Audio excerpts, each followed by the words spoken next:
सुबह पीसी कर ली थी, इसलिए शाम को पीसी की आवश्यकता नहीं थी। किंतु अभी जो जामा मस्जिद के सदर जफर अली साहब का एक भ्रामक बयान आया, उसके कारण हमें दोबारा पीसी की आवश्यकता पड़ी।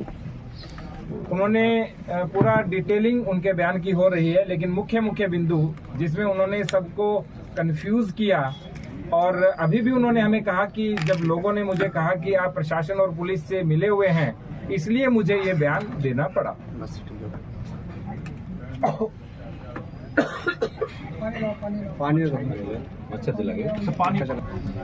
जफर जी ने बोला कि हमें सर्वे की सूचना नहीं दी। मैं आपको कुछ चीजें दिखाना चाहता हूँ। पहली सूचना मैं आपको दिखाना चाहता हूँ, ऑनरेबल कोर्ट का ये ऑर्डर है। जैसे ही ये कोर्ट का ऑर्डर आया, इस कोर्ट के ऑर्डर के बाद 2:30 हाँ, जो कोर्ट का ऑर्डर आया वो 2:38 पे आया, और इसके लगभग आधे घंटे के बाद वो लोग हमारे पास आए, और फिर 5 बजे से पहले हम कोतवाली आए, और 5 से 5:30 के बीच हम जामा मस्जिद पहुंचे। ये कोर्ट का ऑर्डर है, और उन्होंने बोला कि हमें सूचना नहीं दी, जबकि इस कोर्ट के ऑर्डर में बहुत स्पष्ट लिख रखा है कि मैं रमेश सिंह राघव अधिवक्ता को माननीय सिविल जज सीनियर डिवीजन संभल, जिनकी ओर से ये ऑर्डर हुआ था, उन्होंने कहा कि जो सर्वे की कार्रवाई है उसे फोटोग्राफी और वीडियोग्राफी कराकर 29 नवंबर 2024 तक प्रस्तुत करने के लिए नियुक्त करता हूं, और कि सर्वे की शेष कार्रवाई करने हेतु 24 नवंबर 2024 को प्रातः काल 7 बजे से 11 बजे तक का समय निर्धारित किया जाता है। ये इसलिए उन्होंने बोला क्योंकि 19 तारीख को उन्होंने हमें रात्रि में एक पत्र दिया। वो पत्र ये है जिसमें स्पष्ट लिखा हुआ है कि वहां एक साथ 200 लोग मस्जिद के भीतर उपस्थित हो गए, सायंकाल का समय था, एवं इतने ही व्यक्ति की उपस्थिति में सर्वे का कार्य सुचारू रूप से संपन्न नहीं हो सका। वहां उपस्थित जनप्रतिनिधि एवं अन्य व्यक्तियों द्वारा बार बार सर्वे की प्रक्रिया में अवरोध उत्पन्न किया जा रहा था एवं धमकी दी जा रही थी।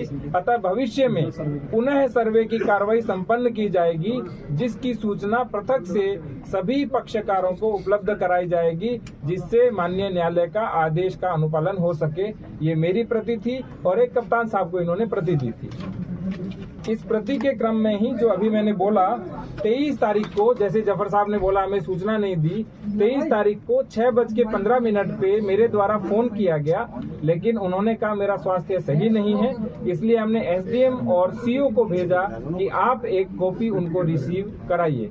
इससे पहले एडवोकेट कमिश्नर हमारे पास आए और उन्होंने हमें कहा कि मैं जाना चाहता हूं, तो हमने कहा पहले आप कॉपी रिसीव कराइए। तो उन्होंने कहा कि जो कॉपी है वो आप अपने माध्यम से रिसीव करा दीजिए। तो हमने अपने माध्यम से रिसीव करा करके सूचना दी। तो जो पहली बात जो भ्रामक रूप से कह रहे थे हमें सूचना नहीं दी, और इसी के साथ दूसरी बात भी थी, उन्होंने कहा कि दूसरी बार जो ऑर्डर था वो डीएम के आदेश से हुआ, जबकि स्पष्ट रूप से एडवोकेट कमिश्नर साहब का ये तीसरा आदेश था, जिसमें उन्होंने कहा पहला आदेश 19 को किया, फिर 19 को रात को किया कि भविष्य में दोबारा करेंगे, और तीसरा 23 तारीख को किया, जिसमें स्पष्ट लिखा हुआ है कि 24 को सुबह 7 से 11 के बीच सर्वे किया जाएगा।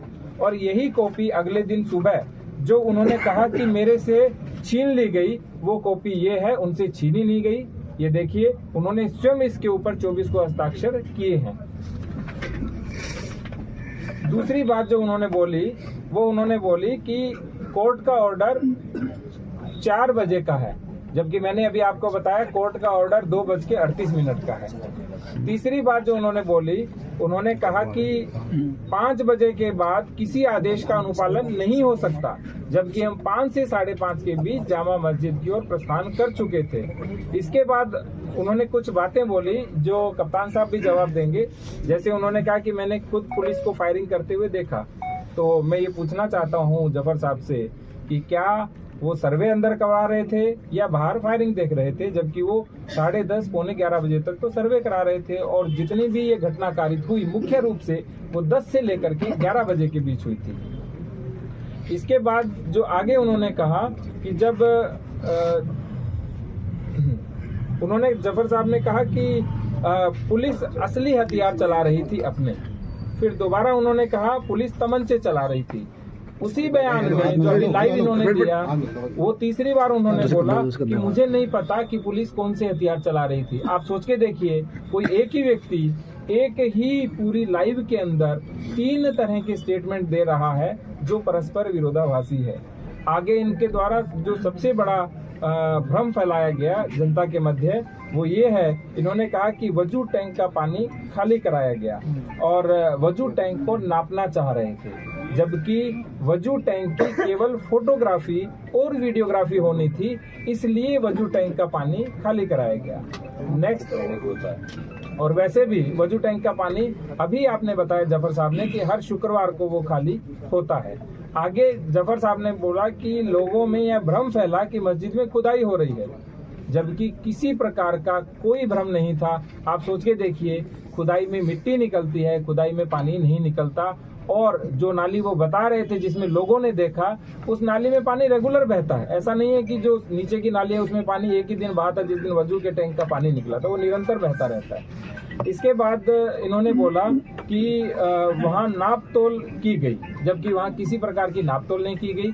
जब फोटोग्राफी वीडियोग्राफी करने वाले थे तो उन्होंने पुनः वजू के टैंक में पानी भर दिया, जिससे फोटोग्राफी वीडियोग्राफी केवल सूक्ष्म हुई, पूर्ण रूप से वो यानी उनको जितनी चाहिए थी उतनी हो गई, लेकिन वो चाहते थे थोड़ी और वीडियोग्राफी करें, लेकिन उसमें पुनः पानी भरने लग गया।